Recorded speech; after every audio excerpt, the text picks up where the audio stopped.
Hello dear students, welcome once again. और हम कर रहे हैं झज्जर डिस्ट्रिक्ट प्री बोर्ड और ये उसका लास्ट पार्ट है सेक्शन डी, जिसमें हम 5 मार्क्स के क्वेश्चन देखेंगे। हमारे 5 मार्क्स के बेटा कुल 3 क्वेश्चन आएंगे और उनमें हमारी इंटरनल चॉइस भी होगी। ठीक है, तो ये हमारा सेक्शन डी का क्वेश्चन नंबर 51 है। एक ट्रेन एक समान गति से 360 किलोमीटर की यात्रा करती है। ठीक है, एक ट्रेन है, समान गति यानी उसकी स्पीड चेंज नहीं हो रही और वो 360 किलोमीटर तक चली गई। क्लियर। यदि गति 5 किलोमीटर प्रति घंटा अधिक होती तो वह उसी यात्रा में 1 घंटा कम लेती। अगर ट्रेन की स्पीड हम बढ़ा देते, 5 किलोमीटर ज़्यादा कर देते, तो जितना समय उसने पहले लिया था उससे उसने 1 घंटा कम लेना था। ट्रेन की गति ज्ञात कीजिए। A train travels 360 kilometre at a uniform speed. If the speed of the train had been 5 km/h more, it would have taken 1 hour less for the same journey. Find out the speed of the train. ठीक है, तो हम सबसे पहले तो speed हमने निकालनी है, तो हम स्पीड ही मान लेते हैं कि माना ट्रेन की गति, माना ट्रेन की गति कितनी है, x किलोमीटर प्रति घंटा। और तय दूरी कितनी दूर गई है भाई वो ट्रेन, वो भी हमने स्टेटमेंट में देख लिया है कि 360 किलोमीटर दूर हमारी ट्रेन जा रही है। तो ये हो गया बेटा जी 360 किलोमीटर। तो जो समय लगा ट्रेन को, जिसे हम टाइम कहते हैं, समय का हमारा क्या फॉर्मूला होता है?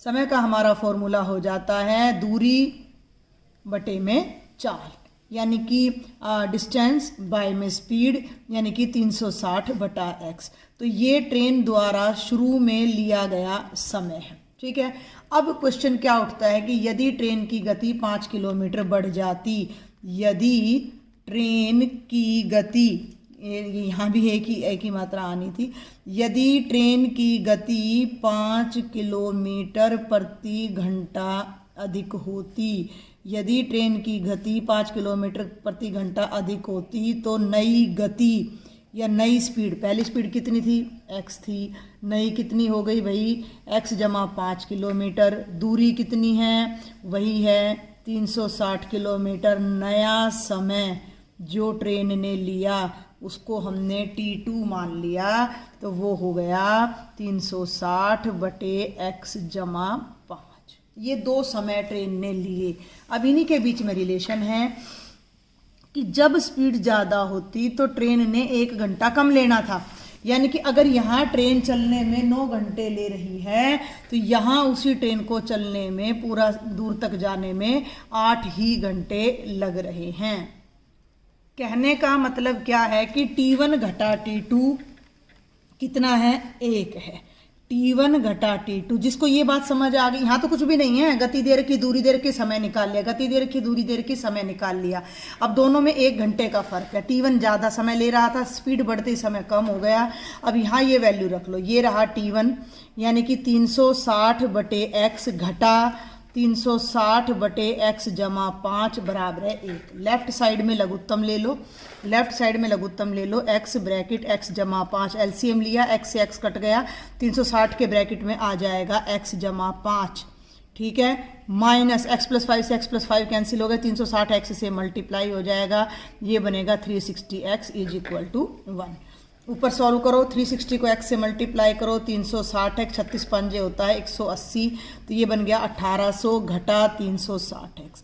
और नीचे कितना आ गया, x को x से करो, x², x को 5 से करो, 5x = 1। इससे ये कट गया, ये जमा का और ये घटा का, तो यहाँ ऊपर तो रह जाता है मात्र 1800। और इसको आप राइट साइड में ले जाओ, यानी 1 से मल्टीप्लाई कर दो, तो ये बन गया x² = 5x। अब 1800 को भी राइट में ले जाओ, तो ये बन गया x² = 5x घटा 1800 = 0। ये आपका द्विघात समीकरण यानी क्वाड्रेटिक इक्वेशन बन गई है। और अब आपने इसको सॉल्व करना है और इससे आपने x की वैल्यू निकालनी है, वो आपकी ट्रेन की गति आ जाएगी। तो इसको सॉल्व करने के हमारे पास 2 तरीके हैं। एक तो इसको हमने सीखा था कि फैक्टराइज करना है, नहीं तो एक डायरेक्ट तरीका है -b + -b² - 4ac का √/2। 2a। तो यहाँ पर हमारा a कितना है, 1 है, एक्स स्क्वेयर का कोफिशिएंट b कितना है, 5 है, और c कितना है, माइनस का 1800। इसमें वैल्यू पुट कर दो, माइनस b यानी -5 जमा घटा b स्क्वेयर यानी 25 -4 a की जगह 1 और c की जगह -1800, पूरी टर्म डिवाइडेड बाय 2 × 1। ठीक है, ध्यान देना है। ये हो गया -5 प्लस माइनस, ये हो गया 25 माइनस माइनस प्लस, बेटा 18 चौके 72, 7200 आ गया, डिवाइडेड बाय 2। 7200 में 25 जोड़ोगे तो ये बन गया 7225 का √2। अब 7225 का √ आपको निकालना आना चाहिए अगर ये वाला फॉर्मूला लगा रहे हो, नहीं तो टुकड़े करने आने चाहिए। ये बन जाएगा 8 × 8 = 64, 12 में से 4 गए 8, 8 दूनी 16, 5 पे चला जाएगा, ये कट के हमारा √ कितना आ गया, 85 आ गया। तो x की वैल्यू ध्यान दे कितनी आ गई, -5 प्लस -85/2। ठीक है, अब यहाँ से x की एक वैल्यू तो आएगी -5 -85/2 और एक वैल्यू आएगी -5 प्लस 85/2। ये वैल्यू नेगेटिव आने वाली है यानी -90/2 और ये आएगी 80। 85 में से 5 गए 80/2 और -90/2। तो लास्ट पेज से अगर हम कैरी करें तो x की एक वैल्यू आ रही है -90/2, एक वैल्यू आ रही है बेटा 80/2। तो ये तो हो जाता है -45, जो कि पॉसिबल नहीं है, इट इज़ नॉट पॉसिबल, यह संभव नहीं है क्योंकि ट्रेन की गति है और ट्रेन की गति ऋणात्मक नहीं होती। और ये हो जाएगा 40। तो ये हमारे पास आ जाएगी ट्रेन की गति कितनी हो गई, 40 किलोमीटर प्रति घंटा। आप इसको वेरीफाई भी कर सकते हो, ट्रेन कितनी दूर जा रही है, 360, तो 4 एकम 4 × 36, ये बाई चांस 9 ही आ गया। अगर इसकी स्पीड बढ़ा दे 45 कर दें तो कितना समय ले रही है, 8, हो गया ना 1 घंटे का फ़र्क। तो ये हमारा, ये आपने वेरिफिकेशन करना नहीं है, क्वेश्चन तो आपका यहीं तक है, ये तो जस्ट मैंने आपको करके दिखाया है कि अगर आप चाहें तो आप वेरीफाई भी कर सकते हो कि आपका क्वेश्चन राइट है या रॉन्ग है। तो ये हमारा सेक्शन डी का फर्स्ट पार्ट था। अब और वाला सेकंड पार्ट हम करते हैं। ये देखिए बेटा, ये एक और हमारा ये लीनियर इक्वेशन से आ जाता है हमारा 3rd चैप्टर से, ये 4th चैप्टर से था। 1/2x + 1/3y = 2 और 1/3x + 1/2y = 13/6। जब भी ये बाय में आ जाए, अब यहाँ एलसीएम नहीं लेना है क्योंकि ये क्वाड्रेटिक इक्वेशन 2 वेरिएबल में बन जाएगी और आप इसे सॉल्व नहीं कर पाएंगे। तो आप एक छोटी सी चीज़ यहाँ समझें जो मैं समझाना चाह रही हूँ। 1/2x को मैं लिख सकती हूँ 1/2 × 1/x, क्योंकि देखो 1 1 जा 1, 2 को x से करोगे कितना आ जाएगा, 2x आ जाएगा। क्लियर है। इसी तरह से 1/3y है, नीचे y है, नीचे ध्यान देना, तो ऊपर मैं लिख सकती हूँ ये 1/3 × 1/y, भाई 1 एकम 1, 3y 3y। तो ये जो टर्म है 1/x और ये जो टर्म है 1/y, इन्हें हम यहाँ से हटाएंगे। तो अब हम क्या करने जा रहे हैं कि माना जो भी ये फ्रैक्शन में है 1/x बराबर है u और 1/y बराबर है v। तो समीकरण नंबर 1 आपका क्या बन जाएगा, ध्यान देना। अभी मैंने बताया है कि 1/2x का मतलब है 1/2 गुणा 1/x। 1/x को मैंने रख लिया u, तो ये बन गया 1/2u, u ऊपर आ जाएगा। तो ये बन गया 1/2u, ये बन गया 1/3v बराबर में 2। या इसी को करना है, क्या कर लें हम, यहाँ 6 लघुत्तम ले लेते हैं, 2 × 6, 3 को u से गुणा करो 3u, 3 दूनी 6, 2v बराबर है 2। 6 को राइट साइड में ले जाओ, 3u जमा 2v, 6 जब 2 से गुणा होगा तो 12। ये बन गया समीकरण नंबर 3। हम इसको हल करने जा रहे हैं, हम इस समीकरण को हल करने जा रहे हैं। और समीकरण नंबर 2 पे भी ध्यान दे लो अब जरा। 1/3x है, फिर वही बात आ जाती है, 1/3x का मतलब है 1/3 गुणा 1/x, 1/3 गुणा u, और ये हो जाएगा u/3। ऐसे भी लिख सकते हो या ऐसे भी, 1/3u, यहाँ ध्यान दो, 1/2v बराबर है 13/6। 6 लेफ्ट में लघुत्तम ले लो, 3 दूनी 6, देखें भाई जरा ध्यान से, 6 लेफ्ट में लघुत्तम ले लो, 3 दूनी 6, 2u, 2 × 6 3v बराबर है 13/6, 6 से 6 कट जाएगा और ये बन जाएगा 2u जमा 3v बराबर है 13, समीकरण नंबर 4। तो ये जो इक्वेशंस लीनियर नहीं थी, रैखिक नहीं थी, उन्हें हमने सब्स्टिट्यूट करके इस तरह की इक्वेशंस में कन्वर्ट कर दिया। अब हम इन दोनों को हल करेंगे, तो मैं इन दोनों को एक बार यहाँ फिर लिखने जा रही हूँ। 3u + 2v = 12, 2u + 3v = 13, equation number 3 और 4। अब हमारे पास दो मेथड हैं, एक है सब्स्टिट्यूशन मेथड, एक है एलिमिनेशन मेथड। हम एलिमिनेशन मेथड ले लेते हैं। यहाँ 3 है, यहाँ 2 है, इसको 2 से गुणा कर दो, इसको 3 से। तो इक्वेशन नंबर 3 को 2 से गुणा करने पर और इक्वेशन नंबर 4 को 3 से गुणा करने पर, ध्यान देना इसको मैंने गुणा करा 2 से, पूरी इक्वेशन को मैं 2 से मल्टीप्लाई कर रही हूँ। तो जब इसको करूँगी तो 3 दूनी 6u, 2 से कर रही हूँ, 2 तिया 6, इसको 2 से कर रही हूँ 4v और इसको 2 से कर रही हूँ 24, और इस वाले को कर रही हूँ मैं 3 से, तो 3 दूनी 6u जमा 9v बराबर है 13 तिये 39। इन दोनों का गुणांक समान है, तो हमें इन्हें हटाना है, काटना है। तो काटने के लिए हम इनको क्या कर देंगे, घटा देंगे। जब हम घटाते हैं तो नीचे वाली टर्म का साइन चेंज हो जाता है, कैंसिल। 4 में से 9 गया, माइनस का 5v, 24 में से 39, ठीक है ना, 39 में से 24 घटा दो, बड़े का साइन लगा दो, माइनस का 15, दोनों तरफ से माइनस कट गया। v की वैल्यू आ गई 15/5 यानी कि 3। अब v की वैल्यू को इनमें से किसी इक्वेशन में पुट करके पहले हम u निकालेंगे। तो v बराबर है 3 को समीकरण नंबर 3 में रखने पर, पुटिंग v = 3 इक्वेशन नंबर 3, तो ये हो जाएगा 3u + 2v है भाई, ये ध्यान देना, दिख रहा है ना आपको ऊपर 2v, v की जगह रखा 3 बराबर है 12, 3u जमा 6 बराबर है 12, 3u बराबर है 12 घटा 6 और 3u बराबर है 6 और u बराबर है कितना आ जाएगा, 2 आ जाएगा। ठीक है, u 2 आ गया, v 3 आ गया। हमारा काम u और v निकालना नहीं है, हमें तो x और y निकालना है। u 2 है, v 3 है, u का मतलब 1/x है, ध्यान कर लो, ये रहा u हमने 1/x रखा था, v हमने 1/y रखा था। तो 1/x कितना है, 2 है, और 1/y कितना है, 3 है। इनको अब आप उल्टा कर दो, x कितना हो जाएगा 1/2 और y कितना हो जाएगा 1/3। 1/x 2 है तो x 1/2 हो जाएगा। तो ये हमारी x और y की वैल्यू आ जाती हैं। आई होप आपको समझ आया होगा। कोई भी डाउट हो तो आपने मुझे कमेंट बॉक्स में ज़रूर लिखना है। नेक्स्ट क्वेश्चन है बेटा, क्वेश्चन नंबर 52 ट्रिग्नोमेट्री से है, चैप्टर नंबर 9।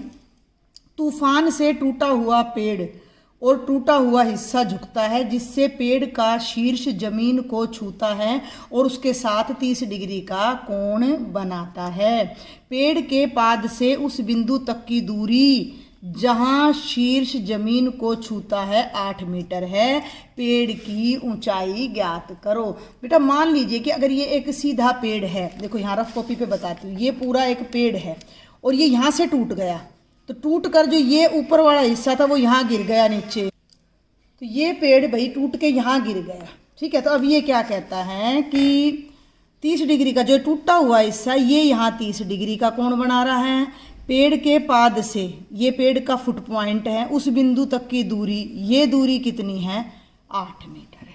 ठीक है, पेड़ की ऊंचाई निकालनी है। अब हम इस क्वेश्चन को समझते हैं कि कैसे हमने इस क्वेश्चन को करना। A tree breaks due to storm and the broken part bends so that the top of the tree touches the ground making an angle of 30 degree with it। समझ आ रही है बात।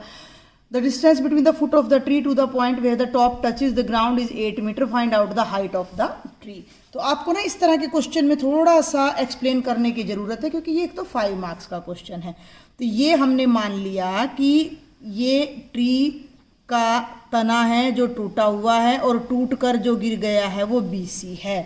ठीक है, तो माना BC पेड़ का टूटा हुआ भाग है, माना BC पेड़ का टूटा हुआ भाग है जो जमीन को छूता है। ठीक है, ये तो पेड़ का टूटा हुआ भाग है, ये भी पेड़ है। अब हमें क्या दिया गया है कि A से C की जो दूरी है वो 8 मीटर है और ये जो एंगल है ACB ये हमें कितना दिया गया है, 30 डिग्री दिया गया है।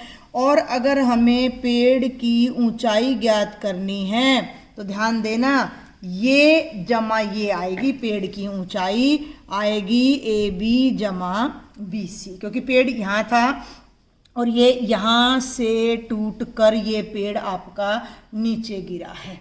हाँ, तो यहाँ बल्कि पूरा लिख लो, माना AC पेड़ है, माना AC एक पेड़ है जो B बिंदु पर टूटता है, जो B बिंदु पर टूटता है। ठीक है, तो BC पेड़ का टूटा हुआ भाग है जो जमीन को छूता है।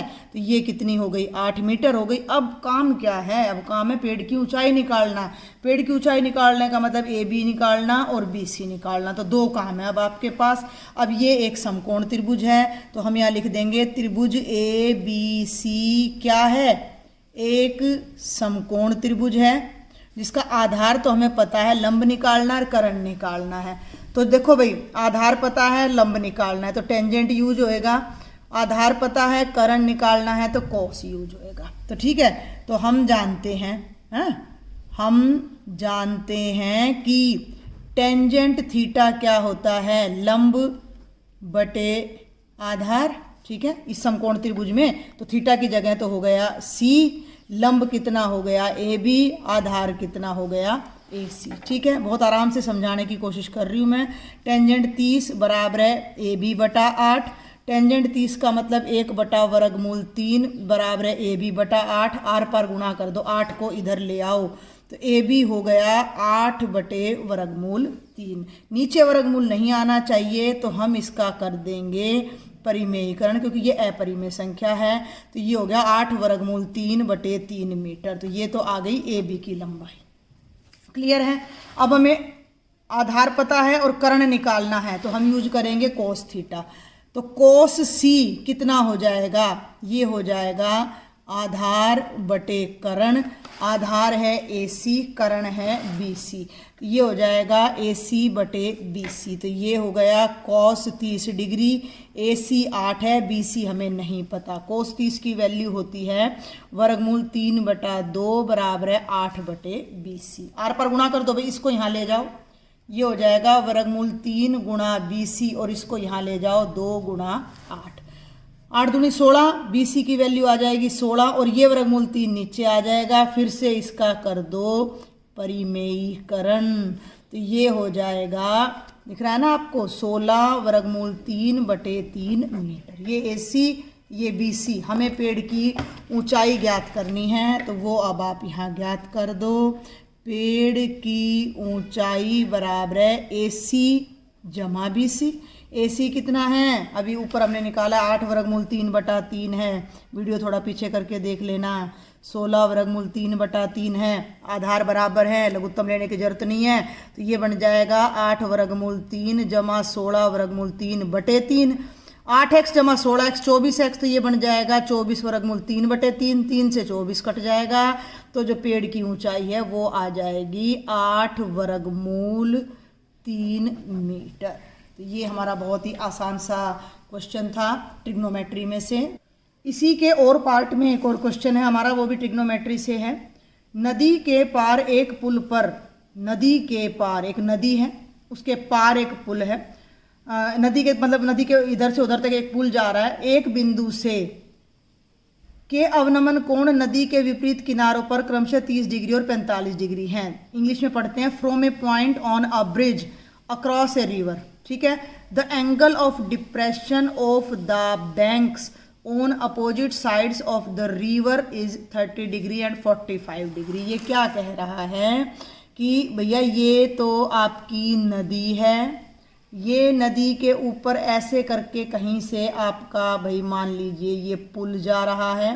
ठीक है, दिख रहा है आपको, ये नदी के ऊपर से पुल जा रहा है, ये नदी बह रही है, यहाँ कोई पॉइंट है। अगर मैं नदी को एक सीधी रेखा से रिप्रेजेंट करूँ, यहाँ फिर से दोबारा से डायग्राम बनाती हूँ, तो ये नदी है जो बह रही है, तो नदी तो हो गई AB, ये पुल है, पुल के ऊपर कोई बिंदु हो गया C, तो C से नदी के एक किनारे का कोण ठीक है। कौन सा कोण, ध्यान दे लेना, अवनमन कोण।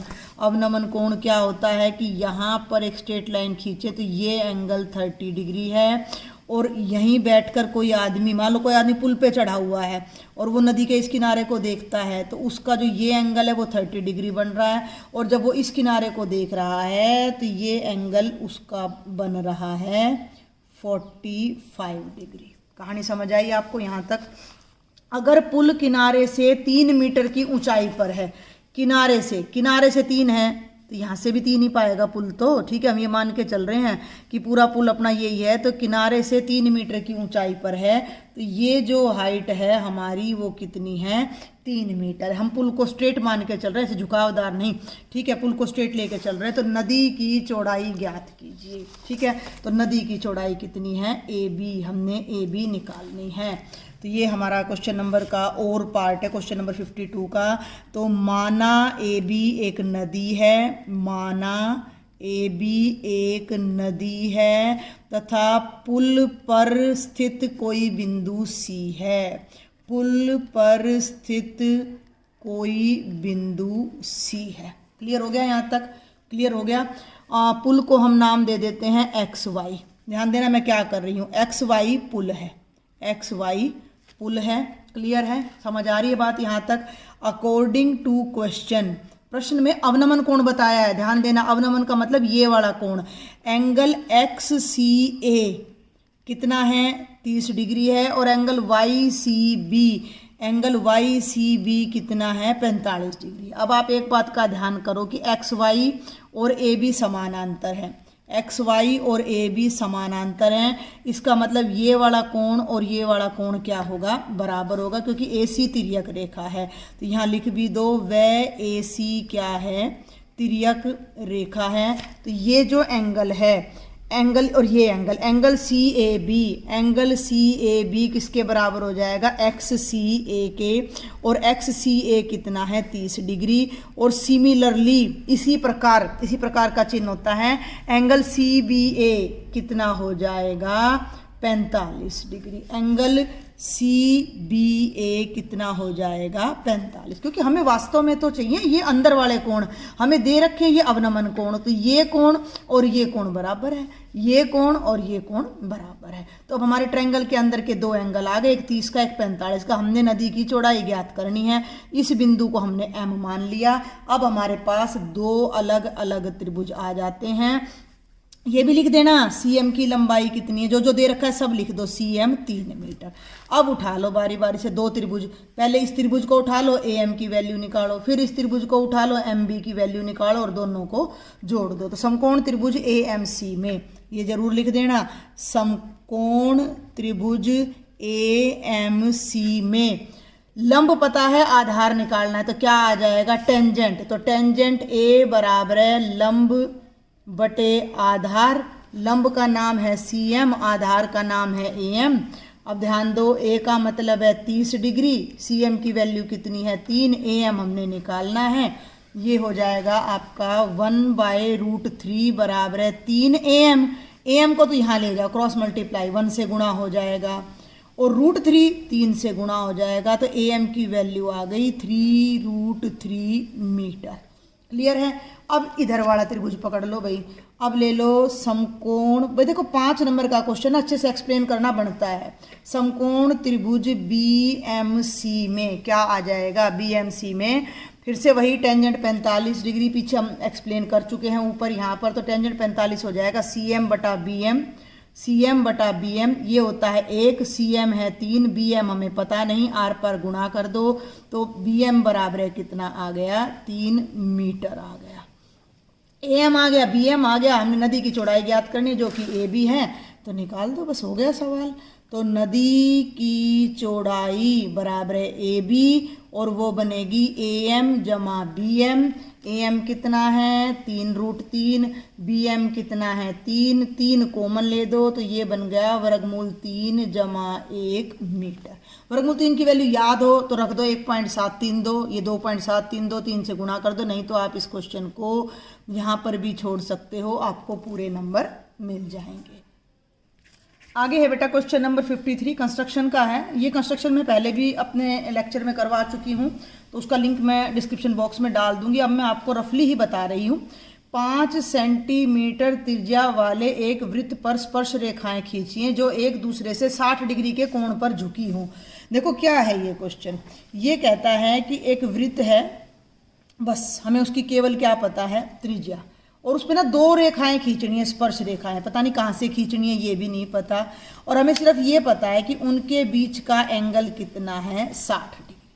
तो हमें सिर्फ ये बात पता है, ना तो हमें वो बिंदु पता, नहीं कुछ भी पता।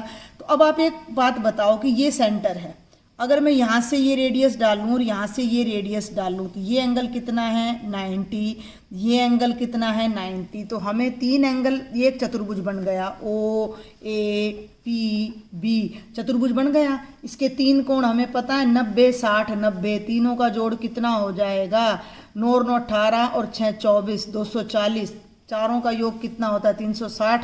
तो ये कितने का बच जाएगा, 120 डिग्री का। तो इसके लिए हमें क्या करना होगा कि हमें एक त्रिज्या लेकर, मैं कोशिश करती हूँ, चलो मैं आपको बना के दिखा देती हूँ। 120 डिग्री का कोण बनाएंगे तो ये अपने आप 60 डिग्री आ जाएगा। ये देखिए बेटा, ये देखिए अब हम कैसे इसकी कंस्ट्रक्शन करेंगे। सबसे पहले हम 5 सेंटीमीटर लेते हैं। ये देखो, शायद आपको दिख रहा हो, ये 0 है और ये 5 है। तो मैंने सबसे पहले कंपास को खोलना है 5 सेंटीमीटर। एक मिनट भाई, मैं टाइट कर लूँ कंपास को थोड़ा, हाँ जी, प्रकार को, कंपास को मैंने खोलना है 5 सेंटीमीटर, ठीक है। और अब ये देखिए, शायद आपको दिख रहा होगा, मैं एक बार सर्कल खींच देती हूँ, आपको अगर ना भी दिख रहा हो तो मैं बता दूँ कि मैंने सिर्फ एक यहाँ एक सर्कल ड्रॉ करना है। तो ये मैंने एक 5 सेंटीमीटर रेडियस का सर्कल ड्रॉ कर दिया और ये हो गया इसका सेंटर ओ। क्लियर है। अब मुझे ये नहीं पता कि मुझे इस पे कहाँ से स्पर्श रेखा खींचनी है, बाहर का कोई बिंदु नहीं दे रखा। तो इसके लिए मुझे ना इसके अंदर ऐसे 2 रेडियस लेने हैं जिनके बीच में 120 डिग्री का कोण हो, ठीक है। तो ये तो है सेंटर। अब सेंटर से एक रेडियस तो कहीं भी ले दो, ले दिया, ओ ए। और अब इस रेडियस के साथ 120 डिग्री का एंगल बनाती हुई एक और रेडियस लो। तो अब मैं यहाँ 120 डिग्री का एंगल बना रही हूँ।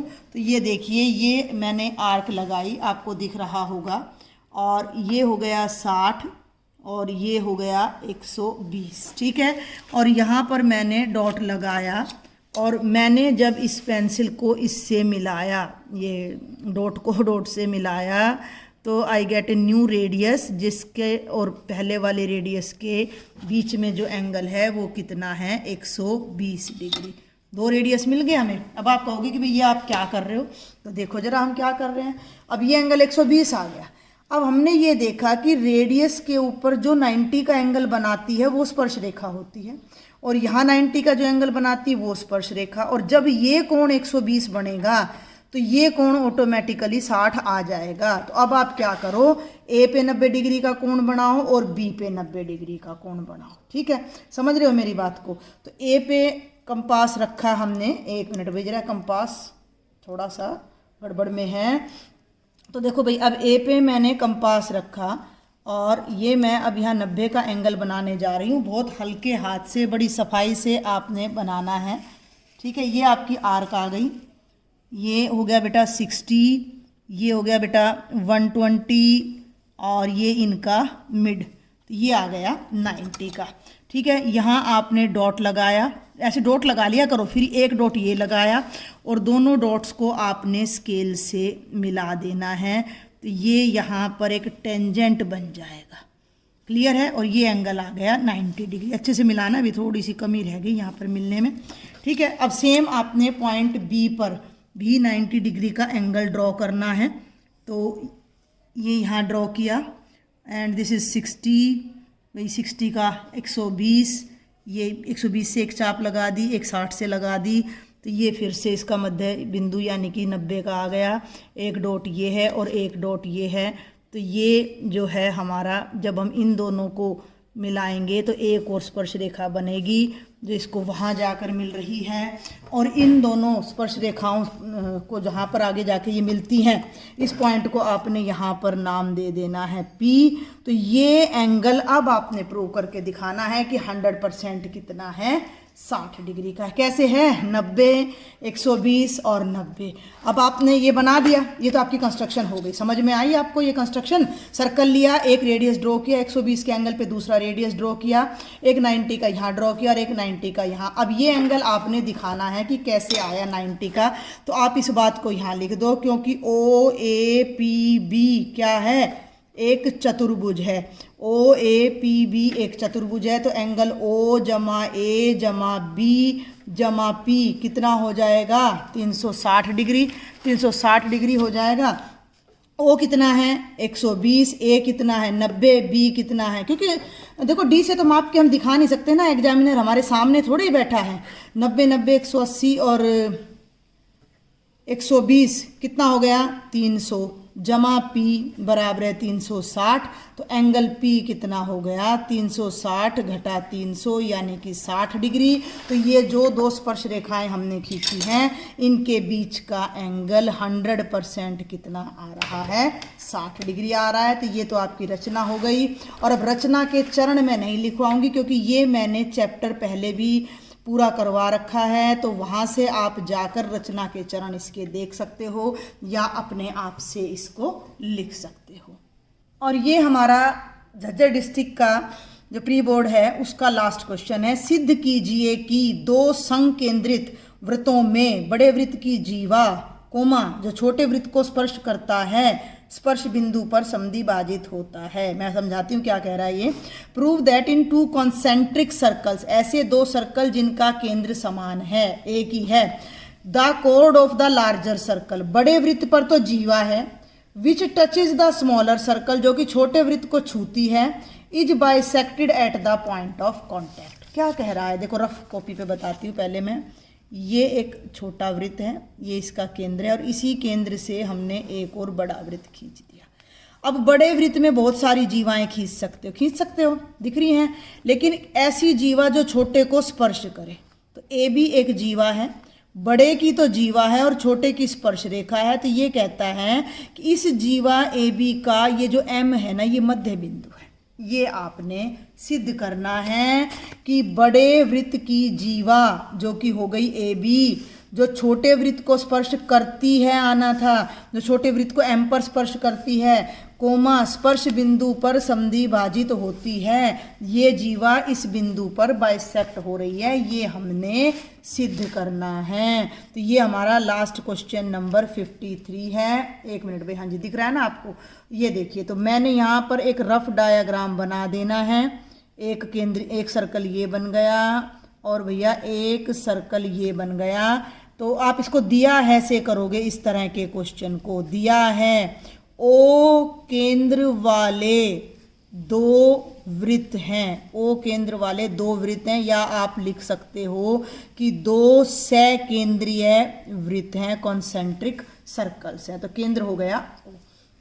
तथा अब एक और बात हमें दी गई है, ए बी बड़े वृत्त की जीवा है, ए बी बड़े वृत्त की जीवा है, बड़े वृत्त की, ये देखो अपने आप ऑटोमेटिक बन गई यहाँ पर ए बी, जो छोटे वृत्त को एम पर स्पर्श करती है, जो छोटे वृत्त को एम बिंदु पर स्पर्श करती है। मुझे उम्मीद है कि यहाँ तक की कहानी आपको समझ आई होगी या नहीं आई है।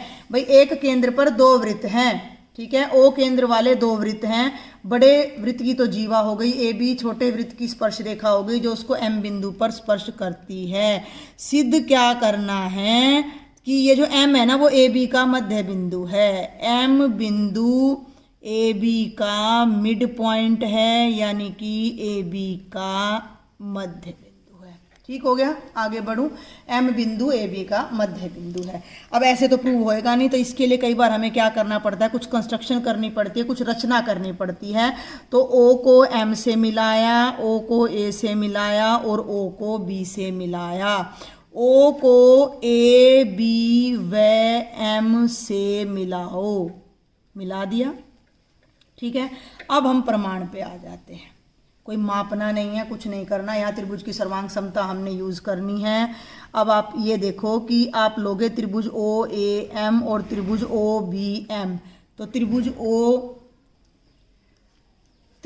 ओ ए एम व त्रिभुज ओ बी एम में ओ ए एम दिख गया और ओ बी एम में क्या क्या बराबर है, अब वो आपने देखना है। देखो ये तो हमें बराबर दिखाने हैं। जो ओ ए है और जो ओ बी है वो दोनों बराबर हैं क्योंकि दोनों बड़े वृत्त की त्रिज्या हैं। तो ओ ए बराबर है ओ बी है, दोनों एक ही वृत्त की त्रिज्या हैं क्योंकि एक ही वृत्त की त्रिज्या तो समान होंगी। दोनों एक ही वृत्त की त्रिज्या हैं। अगर ये 5 है तो ये भी 5 पाएगी। हो गया। ओ एम भुजा दोनों में सांझी है। ओ एम बराबर है ओ एम, सांझी भुजा है। अब एक बात आप देखो कि ए बी छोटे वृत्त की स्पर्श रेखा है और स्पर्श रेखा से जो त्रिज्या जाती है वो स्पर्श बिंदु पे 90 डिग्री का कोण बनाती है। तो आप लिखोगे कोण ओ एम ए बराबर है कोण ओ एम बी, दोनों 90 डिग्री के हैं। क्यों है ये कारण जरूर लिखना है, क्योंकि ए बी छोटे वृत्त की स्पर्श रेखा है। ये बात आप पहले भी लिख सकते हो कहीं पीछे। वृत्त की स्पर्श रेखा है तथा स्पर्श बिंदु से जाने वाली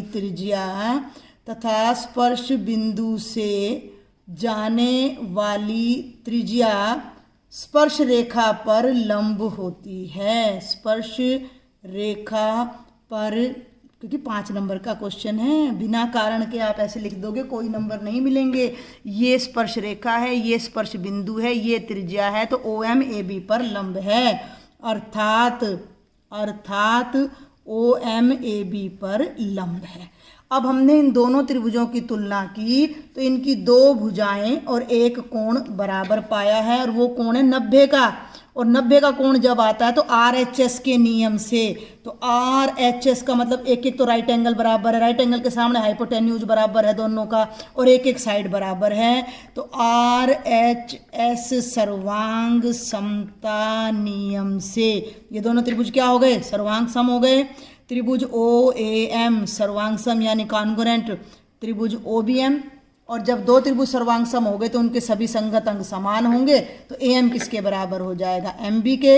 इसका मतलब ए एम एम बी के बराबर। सी पी सी टी लिख दो, या पूरे अक्षरों में मैं लिखूं तो क्या लिखा जाता है, सर्वांग सम त्रिभुजों के संगत अंग या संगत भाग लिखते हैं। वैसे तो हम समान होते हैं, सर्वांग सम त्रिभुजों के संगत भाग समान होते हैं। और जब ए एम एम बी के बराबर आ गया तो एम ए बी का मध्य बिंदु हो गया, अर्थात एम ए बी का क्या हो गया, मध्य बिंदु है। समझ आ गई बात भाई। तो ये हमारा हो गया हैंस प्रूव्ड। तो बेटा जी ये मैंने पूरा झज्जर डिस्ट्रिक्ट का प्री बोर्ड का एक क्वेश्चन आपको करा दिया है। किसी भी डाउट के लिए मुझे कमेंट बॉक्स में लिखो, व्हाट्सएप ग्रुप ज्वाइन करो, और अगर लेक्चर अच्छा लग रहा है, समझ आ रहा है, तो प्लीज़ चैनल को सब्सक्राइब करना बिल्कुल भी ना भूलें। Thank you.